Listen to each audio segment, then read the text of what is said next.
They brought in Gary Roski, who is a vegan activist. Highly recommend any vegan or non-vegan who's listening to watch it. It's a really good speech. And when I heard it, it definitely got my attention because it was something I never heard in my life, because he talked on topics about health, nutrition, animal ethics, and medical reasons why you should go vegan. And I never really took the time to think about the ethical issues when it came down to animals and what they actually went through when it came to consuming meat. Oats are bad. I'm like, are you serious? This is getting crazy. But going back to my story, me, when he talked about these issues, again, I never thought about it. And I was like, you know what? It can't hurt to try it out. Eating more vegetables, eating more fruits, eating things that's more whole food, plant-based. Welcome to the I Choose Health podcast. I'm your host, Stephen Leslie. Today we have vegan coach and 3-time pro bodybuilder and author Korin Sutton joining the show.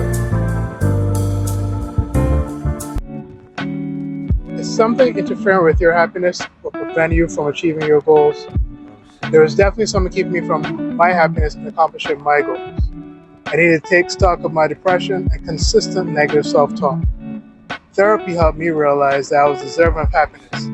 That's why this podcast is called I Choose Health. It was about me choosing happiness, and I wanted to share that with you. That's why I wanted to and have partnered with BetterHelp as a sponsor to share the gift of therapy with you. Over 4 million people have used BetterHelp to start living a healthier, happier life. People spend hours in the gym every week, so why not give your mind the same kind of attention? Starting therapy can be hard.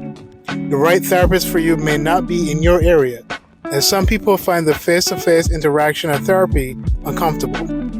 With BetterHelp, you can have your therapy sessions as a phone call, as a video chat, or even via messaging if you prefer that. Whatever is the most comfortable version of therapy for you. BetterHelp can match you to one of over 30,000 therapists in their network, which gives you access to a wider range of expertise that may be available in your area. To get started, you fill out a questionnaire to help assess your specific needs, and then you'll get matched with your therapist, in most cases within 48 hours or less. You'll be able to schedule therapy sessions at a time that's convenient for you. If the therapist you're first matched with doesn't feel like the right fit, which can be common when starting therapy, you can easily switch to a new therapist at no additional cost without stressing about insurance, who's in your network, or anything like that. If you think you might benefit from therapy, consider BetterHelp. Click the link in the description or visit betterhelp.com/iChooseHealth for 10% off your first month with a licensed therapist. What is up, guys and gals? Welcome back to the I Choose Health podcast. I'm your host, Stephen Leslie. I know that you guys have been enjoying this series of interviews we've been doing recently, particularly going into what we call vegan myth busting, speaking to many within this field, within this work. We spoke to Justin Strickland, Fueled by Plants, 2 weeks ago.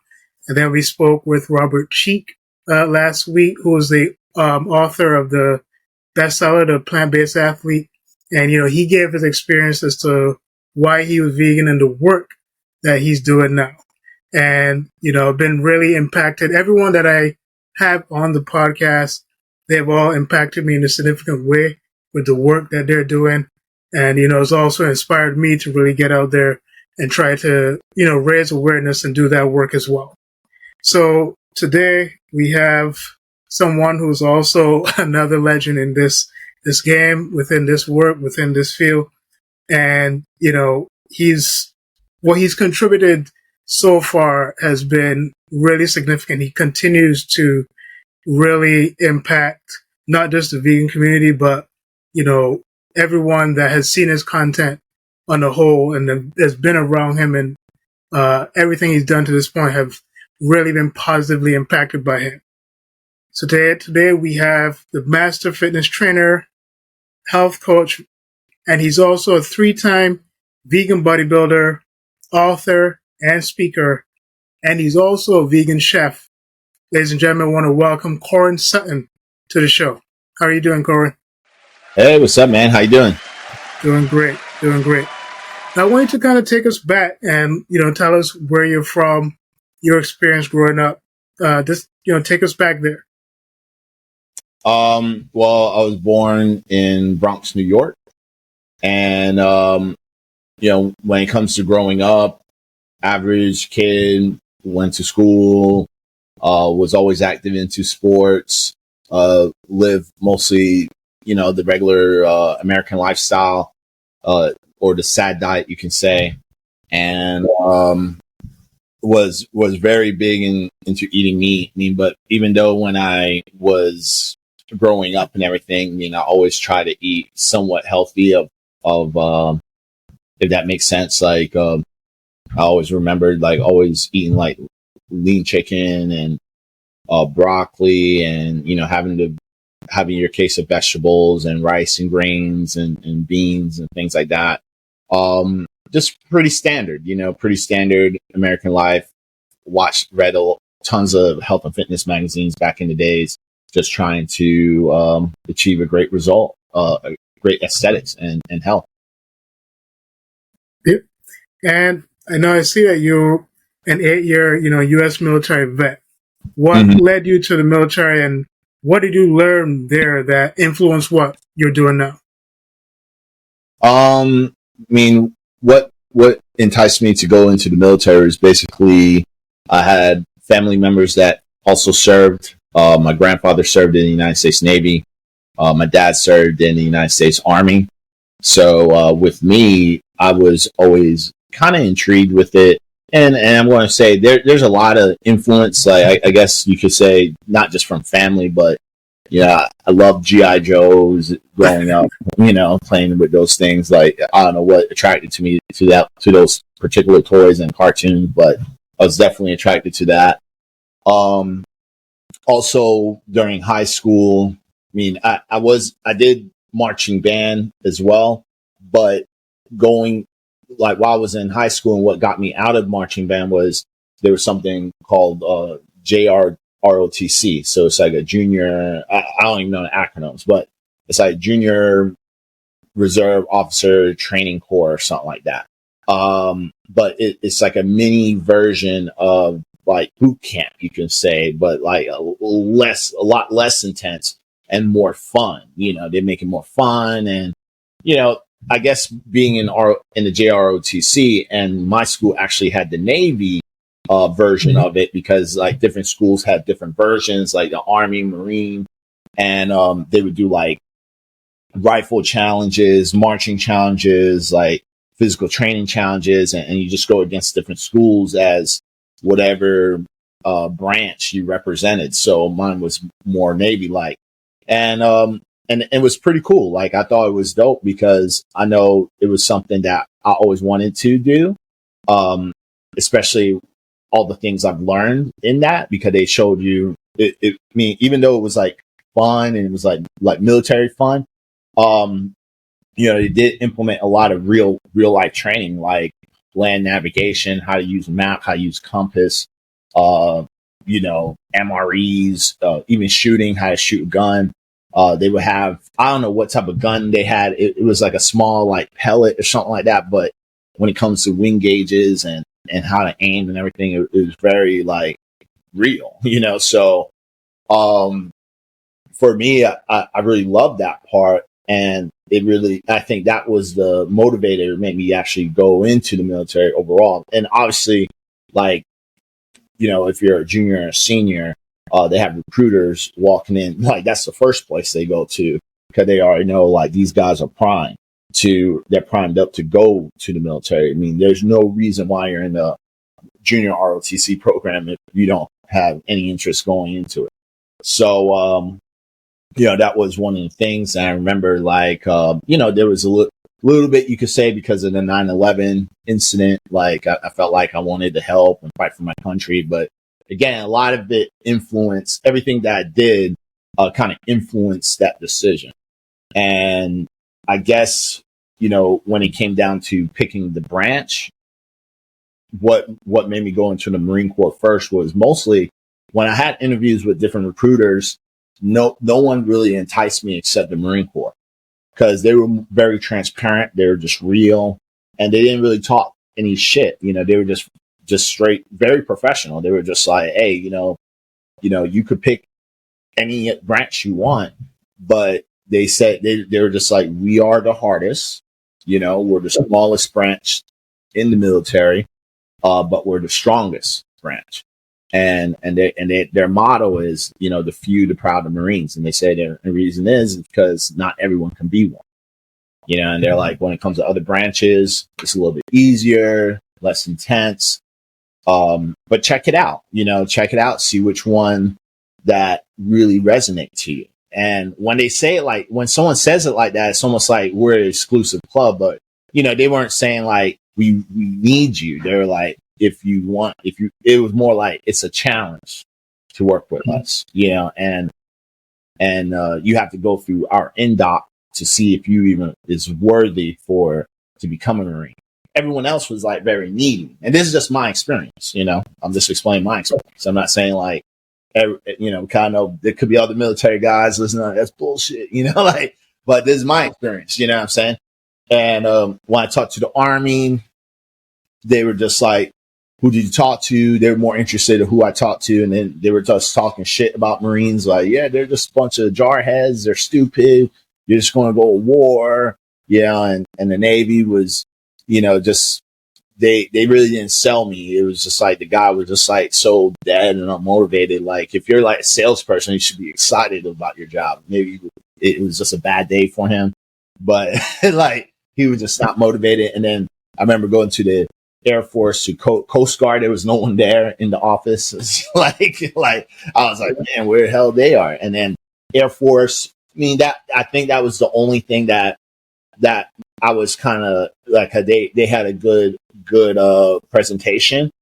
But that was the only thing I was like, maybe I might do Air Force. But then what sold me over when I went back to the Marine Corps recruiter, he was just like, look, like, you could do the Air Force, but listen to this. He's like, there's no reason why you came here twice. He's like, you came to us twice. And I know, like, you have a real big interest with the Marine. And I was like, yeah, I do. It's just, it's just like, for some reason, it's just calming. And I just like everything. You guys are just, tough. And, I just love like the presentation that they represented. And, he's like, here's the deal. He's like, let's say you did Air Force first. If you did it, and let's say you didn't like it, and then you want to come to us, you have to do boot camp all over again. And you start at rank 0. Like, you start all, like, your rank doesn't mean shit. He's like, you actually lose rank if you join the Marine Corps. He's like, if you work with the Marine Corps first, and then let's say you don't like it, you can go into the Air Force and you actually get promoted, because they're like, our rank structure is a lot stronger compared to the other branches. So he's like, and they know, like, and he's like, you never have to do boot camp again. He's like, if you go the other route, like Air Force and then to us, or Navy to us, like any other branch, and you come to Marines, like, you have to do boot camp again, and you have to do all that shit. And he's like, so if I was you, like, you already like it, you're coming to us twice already. You already said, like, there's a lot of things you like about the Marine Corps. Like, why won't you just try us out? And then if you become a Marine, do 4 years. And then if you like it, you can stay. If you don't, you can leave. And he's like, you can leave the military overall, or you can join another branch and actually get promoted, and, don't have to go through boot camp again. He's like, trust me, that's one last thing you don't want to do, especially for someone who's been in. And so that was the route I did. I went through the Marines, did 4 years fully active, deployed to Operation Iraqi Freedom 3 and 4, got out, and then I actually joined the Navy Reserve. So I switched over, did that for another 4 years. And exactly what he said, he's right. You don't have to do boot camp. I kept rank, which was great. And then I also got a bonus as well, doing the Navy Reserves. And then from there, then I got out and then, started doing entrepreneurship and worked for other jobs. And now I'm here, to make a long story short. So, again, I like to hear, people's reasons for why they became vegan. So for you, when was that? And then why was that? When I think it was like 2011 or 2012, somewhere around those 2 years, when I actually went vegan. But I remember I was still in the Navy Reserves at the time, and I was going to school at the time as well, full time in school, and I was in public speaking, and we were learning about persuasive speaking at the time, and they brought in Gary Rosky, who is like a vegan activist. And if you never heard about this guy, just Google him. You'll find him on YouTube. It's called The Best Speech Ever. I highly recommend any vegan or non-vegan who's listening to watch it. It's a really good speech. But he actually did that same exact speech that's on YouTube in my classroom live. And when I heard it, it definitely got my attention because it was something I never heard in my life. Because he talked on topics about health, nutrition, animal ethics, and medical reasons why you should go vegan. And I never heard anything about that. And I never really took the time to think about the ethical issues when it came down to animals and what they actually went through when it came to consuming meat. And I actually had an image in my mind, which he actually pointed out to a lot of people, where we kind of turn a blind eye when it comes to commodities of what we eat. And people still do it to this day. And you can see it boils down all the way down to the advertising of how they promote meat. They'll show like cartoon characters or, a cow in a nice picket green, barn, like a red barn, and the green grass, and the cows look all natural, and and this is what they instill in people's mind. And I see it now, even when some of the things that I post, because people get triggered. Like you don't really see, and this is just from my experience, like you don't see vegans really going on, people who promotes meat, like going crazy on their social media page. It's mostly just a bunch of meat eaters just praising each other, or you could call it, I don't know what age this is, but circle jerking each other in the page. They're just like hearing what they want to hear. You know what I'm saying? And it's kind of disgusting. It's ridiculous. Like that's what I like to say. It's like, they're just all like pleasing each other from listening to the things that they want to hear. And I feel like it's getting more toxic, because some of the stuff I'm hearing is just, it's like so ridiculous, like spinach is bad for you. Like, I'm like, oats are bad I'm like, are you serious? Like, this is getting crazy. But going back to my story, with me, when he talked about these issues, again, I never thought about it. And I was like, you know what? It can't hurt to try, to try it out. Like eating more vegetables, eating more fruits, eating things that's more whole food, plant-based. What I have to lose, what I'm saying? It can't be that bad. And I had the same question that most people had a question about, because I felt bad. And I was like, yeah, like these animals shouldn't be treated this way. Like that's horrible. And listen, and this is a guy who been in the military, been through war. And I think that's why it was easier for me to have an open mind about it, because I don't look at food I never looked at food as pleasure. It's always like fuel. Like, yeah, I have my favorite treats and stuff, but I don't have like this crazy emotional, I never had this crazy emotional attachment to food, So I was always trying to find the best foods to optimize my body. You know what I mean? So when it came down to that, I was like, yeah, that's pretty messed up that these animals go through that. if I could do it plant-based, like, let's check it out. And my question was to Gary was like, where can you get the protein? I mean, because, you know, I work out. I want to make sure, like, you know, I'm still building muscle. I could still like work out and train and stuff. And he was like, oh, there's plenty of protein. Just email me, whatever. But he never emailed me back. When I sent out an email, he never emailed me back.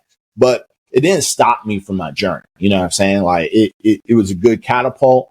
I started doing my own research, and during this time, Google and research and social media wasn't like at its prime. So I wasn't getting like distracted by bullshit. You know what I'm saying? Like you could really do your own intensive research and find out the truth yourself. And that's what I did. I just started a plant-based diet. First I went pescatarian. That's what I actually did. While I was pescatarian, and I was at school at the same time. I changed my major because at the time I was like criminal justice. I changed it to exercise science and physiology. Started taking nutritional courses so I can become a nutritionist as well. And once I started learning all about nutrition, even in nutrition classes, they were showing like documented. The first one I ever watched was 4 Silver Knives. And that was in one of the nutritional classes I was in. And I'm just like, hey, it must be a sign. You know, we kind of like, you know, they're showing 4 Silver Knives and talking about plant-based and all this stuff. So I was like, let me go deeper. And the deeper I went, I remember going back to Robert Sheep. That was the first book I bought was from him of vegan bodybuilding and fitness. I started reading his stuff, and I was like, oh snap! Like he's giving me some good ideas, because I'm like, yeah, he's actually doing bodybuilding shows. I wasn't even doing bodybuilding shows, and I was like, man, like these are some good tips. Like when it comes down to food, and then learning the nutritional education, I decided to do bodybuilding as well. Now, I think with everything that was going on, because you kind of tell, like, I did a lot of things all at once. You know, I changed my major. I started taking nutritional courses. I started following Robert Sheik and joining the Facebook group and reading his book. I started doing bodybuilding as well. Like, that's what literally happened. Like, it was just because I was so obsessed to figure out, like, how to do this right. Once I started learning more about plant-based foods and where you get protein and really understanding the nutritional science of foods, like, all right, you know, bell peppers is a great source of vitamin C, like really, really understanding everything, especially with the bodybuilding. Bodybuilding really helped a lot too, because they take nutrition and they're putting it into like a more of a macro-based style where you can actually manipulate your body to be able to preserve muscle mass and lose fat in a competitive way. Like, so you're really learning like how to use this in real action, especially when it comes to performance and aesthetics. So I think that even helped with all the knowledge I was learning, because I could actually put it into tests. It's not like I'm just learning about plant-based foods and I'm just saying like going like, you know, I don't want to try to put down other people. Some dietitians and nutritionists out there now who's vegan, they'll just be like, yeah, just eat whatever you want. Whole foods plant. You can eat all the plants you want. You never get fat. And that's not true. You know, it's like calories are calories. If you could eat too much of a good thing and still get fat. You're just eating healthy foods. That's the only thing, you know? It's like, but like it's calories in, calories out. Law of thermogenesis. Like you can't really defeat that. It doesn't matter if you're eating healthy or not. Eating too many calories, you still get fat, right? But that's the thing that I learned through sport nutrition is like, you know, you have the quality over quantity, but at the same time, you know, depending on how many calories you're eating will also determine how you will look aesthetically, you know? So, you know, just taking all that in, that's what really catapulted me into like 100% plant-based. Cause once I figured everything out, then I just started applying it. And then once I started applying it and seeing how well it worked for me, that's when I started really putting in for other people, because I'm like, hey, like I'm winning shows, like I'm looking great, I'm feeling great. Yeah, because when I first went vegan, I did lose muscle mass. I got really skinny, you know, so, you know, that happened, but that's because I was doing what most people do, just eating more vegetables, more rice and beans, and that's it. I wasn't really doing like tofu that much. I mean, I had my fish, but I wasn't even counting anything. I wasn't tracking anything. I never did. So how would I know what was right, what was wrong? And, fast forward, now I'm like, I have my own business. I'm helping people, so transforming them, working with athletes, you know what I mean? So it just kind of like, I mean, that's how it all started though. You know what I mean? Well, that's amazing. Now, you've done a lot of informative videos, which have helped a lot of people, see that they can meet their RDAs, get enough protein, and still eat very healthy and tasty substitutes on a vegan diet. Now, do you ever have the experience with potential clients who still have a hard time trusting that they can meet their goals on a vegan diet? No, because the people that I attract is people that wants to transition or they're already vegan. So I don't really have that type of issue with people who's having a hard time, because that's not the people I'm trying to attract. People really want to transition or they have to, because of their health. So the why is very strong with the people that I attract, not people who's like kind of on a whim. Now, to this point, you've helped many clients, reach their goals. And guys, you can obviously go to his Instagram page. I think it's buddyhd_fitness. That they can go and see that's the business one. Yeah. Mm-hmm.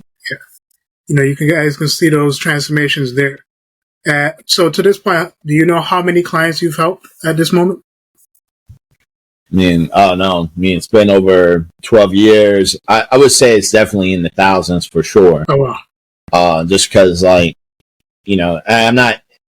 not including, I'm including everything, like everyone who I trained in my lifetime. So from when I started all the way till now. So, I would definitely say in the thousands, but with Body HD Fitness, probably like in the hundreds, you know what I mean? But definitely lifetime in the fitness industry, thousands for sure. Now, last week, we spoke to Robert Sheik, and he's a friend of yours, and we've seen his success as a vegan bodybuilder, your success, Nima Delgado, Tori Washington, Simone Collins, the list goes on. Is it time for the conversation to die that vegans can't build muscle, on a vegan diet? Is it ready? No, because there's not enough vegans to prove that, some of the names you listed, I mean, that's pretty, and it's only a few more, it's not that many. So I think that's why, the conversation shouldn't end, because, you need more people to, actually prove that. And if you kind of think about the vegan community, to be real, not everyone is athletes in the vegan community. Some people are just in it for ethics, so you have a lot of animal activists who's just doing it for ethical reasons. And some of them don't give two shits about their health.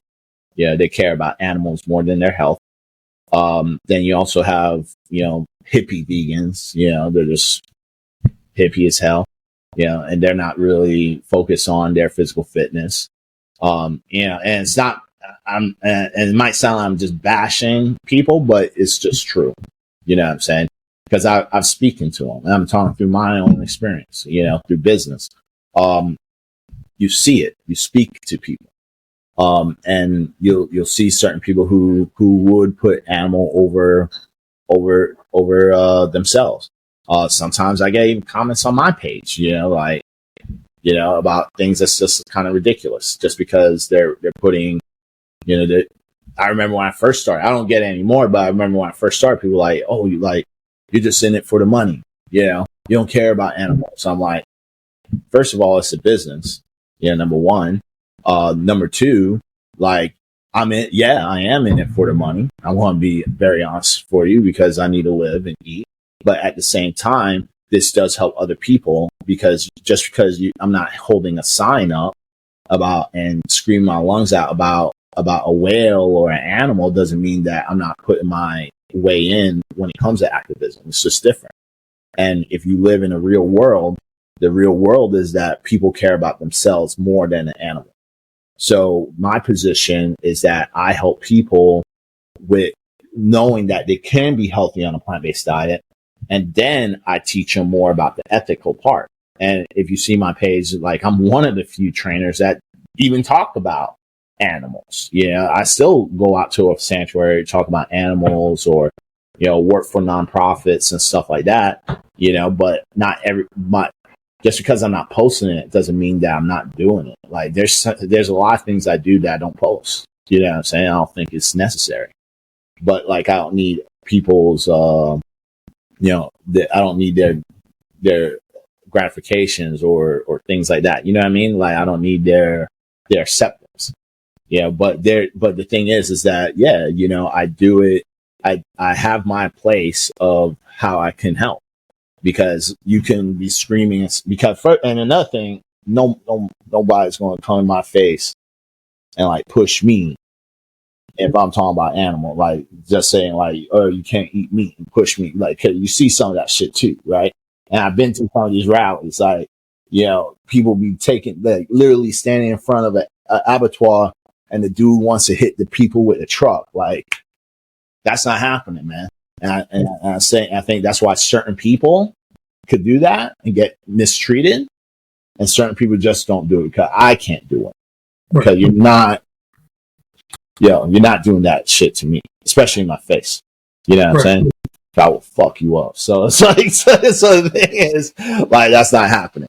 So that's why I do what I do. Just help people with their health. Help them learn how to exercise. And if they see the benefits of living a plant-based lifestyle and how healthy it is, then they can also transition easier for animals. It's easier to show them like, oh, look what else you're doing. You're helping the environment, also helping the animals.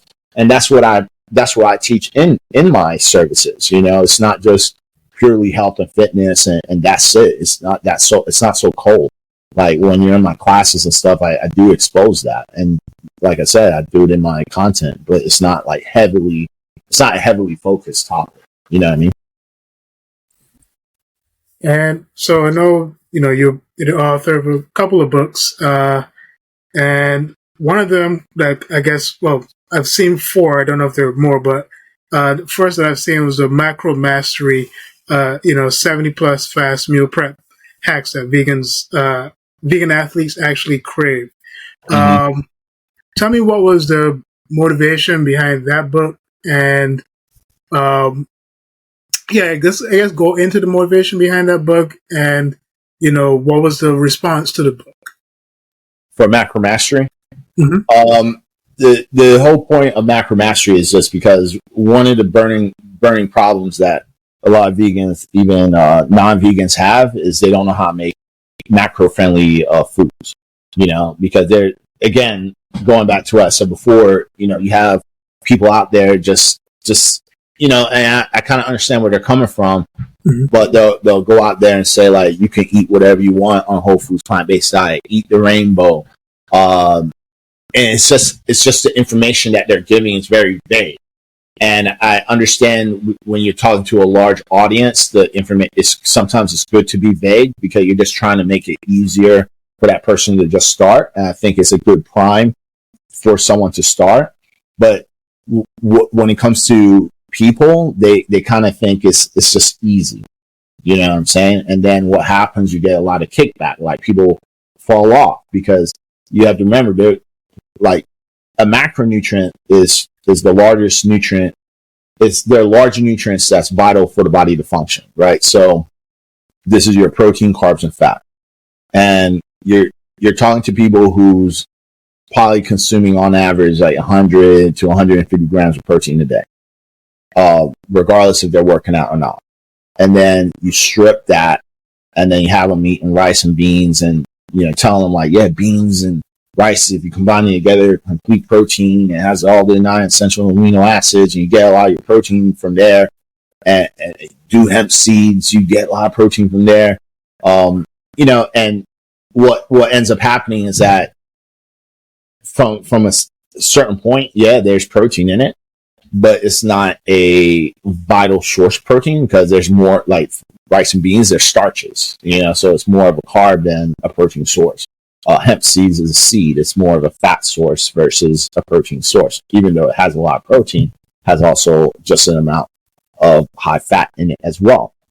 So what usually happens is people get malnourished. People start losing muscle. Even the newest documentary that came out, I wasn't even happy about that. Like, I think it was kind of bullshit with the studies. Like the studies they show, like there was some visceral fat, there were some health benefits, but if you really pay attention to the studies and to the results, what I saw, I don't know if you saw the same thing I saw from the that Netflix series, You Are What You Eat, the twin thing. A lot of vegans lost a lot of muscle.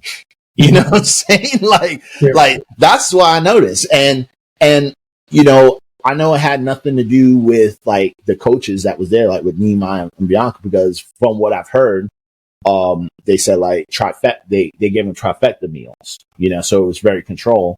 And me being a nutritionist, it's like trifecta meals for vegans is shit. It's all high carb, low protein stuff. Why didn't they do the study with like giving them full control to make a macro based meal, and then maybe even finding like a carnivore guy who knows how to make macro based meals and then match it up like that? Because obviously the people who was eating meat built more muscle. That's what I saw.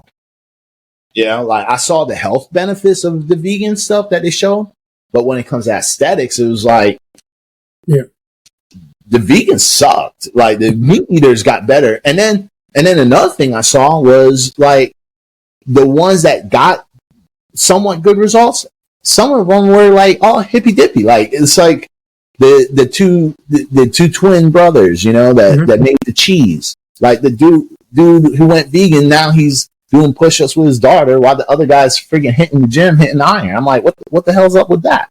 Like it's like, and then the two Asians, I think they were Asian or something, like one of them was doing walks while the other one was in the gym.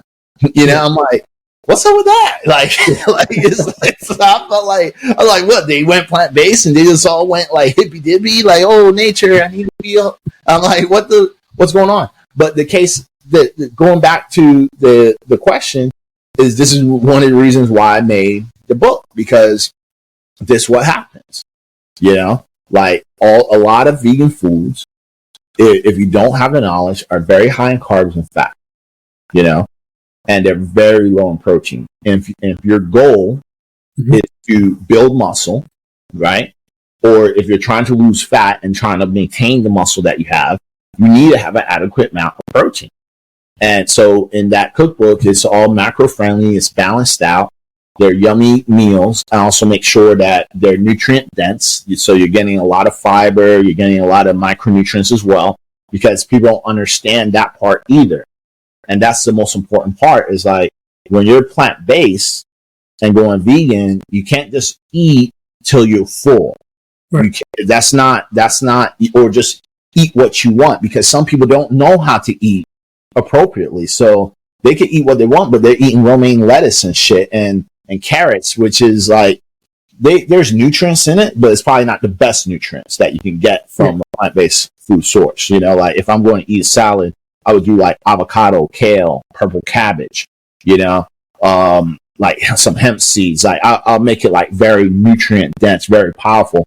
And then you have to understand the volume. You have to eat a lot more, so to get those nutrients, because they're not calorically dense foods. And so you have to eat a lot to gain all the nutrients from it. So this is another reason why. So that's the whole point of that book, it's nutrient dense, high in fiber, macro friendly, balancing macros, high protein, things like that. Yeah. And I think is really vital, because I've often said that I think that, becoming vegan kind of comes with a bit of a learning curve, right? Big learning curve. It's really big. Yeah. Because it's just like when you approach it and you try to go into it, and you want to get the best or most out of it, you may not, because, you may not realize where you're missing certain nutrients. And I think this is probably where I think the vegan diet kind of loses a stronghold for a lot of people, because it's just like, well, how am I going to get this? How am I going to get that? And then most vegans are actually not able to say, well, this is where I get this is where I get that. They'll probably surmise where they think they're getting certain nutrients from, but for the most part, a lot of vegans don't know. Mm-hmm. Yeah. So we have that book, and then you go on to write No Weak Vegans, 24 things every new vegan needs to get lean. Every new vegan needs to get lean and strong. For that book is basically because, people think vegans are weak, right? Mm-hmm. So because like you can't get protein, all that good jazz. So the whole point of that book is, and it's a short read. It's nothing that intense like the Macro Mastery, because Macro Mastery is on another level. It's like, it has like 70 different recipes. It's all macro friendly. It even shows you how to make your own meal plan. You know what I'm saying? So it's a very powerful book. But the No Wheat Vegans is just like it's pretty much just a starter guide. That's all that is. So it just shows you like where you can get your appropriate protein from, because again, that's some of the burning questions that most people who's transitioning or interested in going vegan, that's the question they're asking. And pretty much I just kind of show like some of the things that you should have if you're going plant-based, if you're going to start working out, things like that, because it gives out some supplement recommendations. Also, because some people don't even know that, like what supplements are vegan, what's not, so it does give some supplement recommendations, even like kitchen equipment, because some people don't know how to cook. And it's like, if you're trying to work out and trying to, go this route in the plant-based, like these are some of the things that you should have in your kitchen. Like you should have a Vitamix. You should use like iron or steel appliances when it comes to cookingware. Just certain things like that I show in that book. But it's pretty much just a starter guide. Shows some testimonials of people that worked with me, and then also gives out like some information if someone wants to go ahead and set up that appointment to work with me or have a free consultation. Yeah. And we probably don't have time to get into it, but you guys should definitely check out his other books, 7 Steps to Build a Lean Vegan Muscle and 7 Steps to Becoming a Ripped Vegan.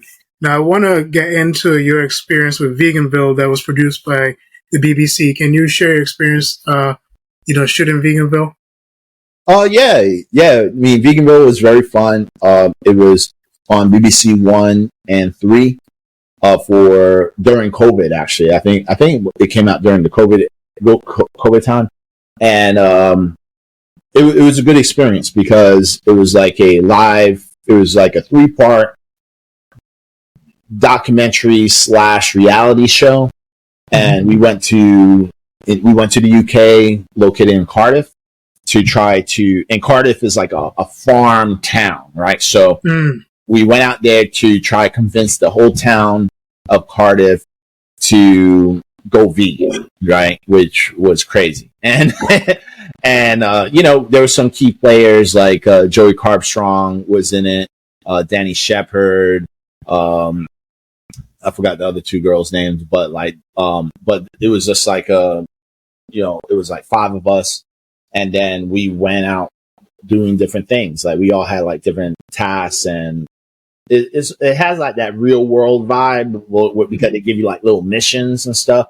So they give us like little missions where we had to set up, like, one was going to school, and there were even scenes that wasn't even put into real production, but we did a lot of stuff within 3 weeks being out there. Like it was like going to the school, doing a presentation, going in the middle of the town square, setting up a booth and giving people like vegan hot dogs. And we had like a whole activist campaign going on. Like we had this like, and this is fake, but we had like a fake dog in an actual grill, and we put like fake blood on it, and then it was like turning, like, so it's supposed to be like we're grilling the dog or something, like a hot dog, and we had posters saying like, why would you love one but eat the other? And it was like a dog versus the pig.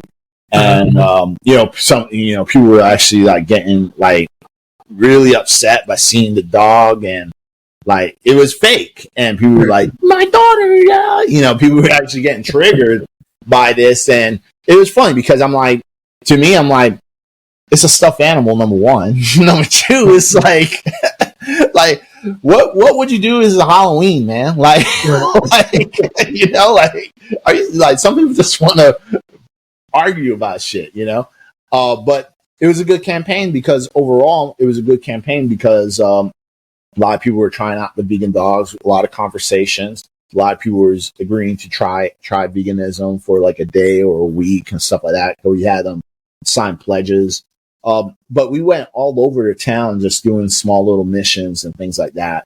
And it was just a good experience overall, Like the main thing that they showed in the show with me was, talking to like another competitor. He was like a bodybuilder competitor who ate meat and stuff like that. But fortunately, he didn't go vegan. But like everything, if you watch the show, everything showed that he should. Just because like he said he has a lot and what they didn't they didn't show this in the show, but when I was talking to him and his wife was crying because the speech that I gave him was deep and it was heavy because he was saying like he has people in his family with heart disease and colon cancer and all this stuff, and I was like, and you're a bodybuilder, bro, and you're eating more meat, like this isn't good, man. I was like, just because you look good, like it's not good. Like you're just eating more of what's creating the same causes.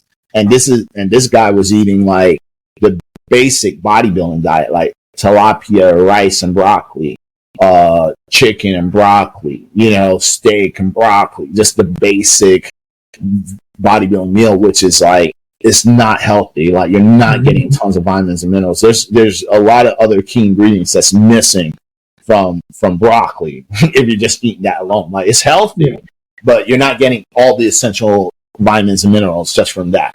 Yeah. So it's like it's crazy. It's only so much fiber you can get from rice and broccoli. You know what I mean?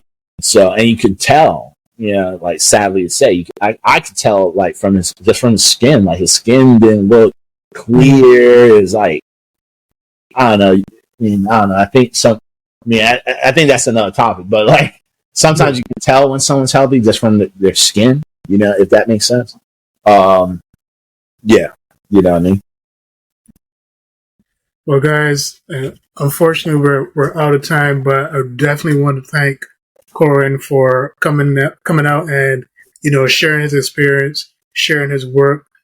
We usually give this time for the guests to share what they have coming up next.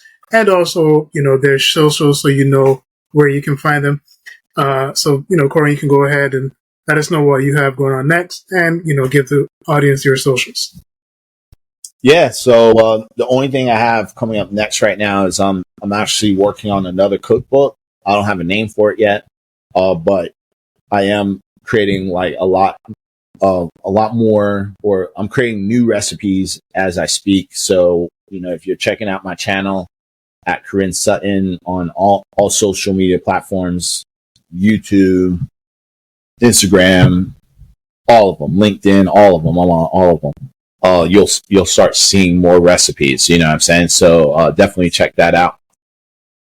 And I guess we can also add Body HD Fitness in there as well, so people can check out those transformations as well. Yeah, check out Body HD Fitness. You can go to the website, bodyhdfitness.com, or email me at korinsa@bodyhdfitness. Okay. Well, again, thank you, Korin. Guys, thank you for tuning in. Again, this is the I Choose Health podcast. Again, we always want to make the appeal to you to make the choice to be healthy, make the choice to be you. So hopefully you guys had a great one. Hope you guys learned a lot from this series. And I hope no one takes away from it that, this is just a vegan series, but this podcast is called I Choose Health, that, really focus on helping people, give them the information so that they can go away and make healthier choices.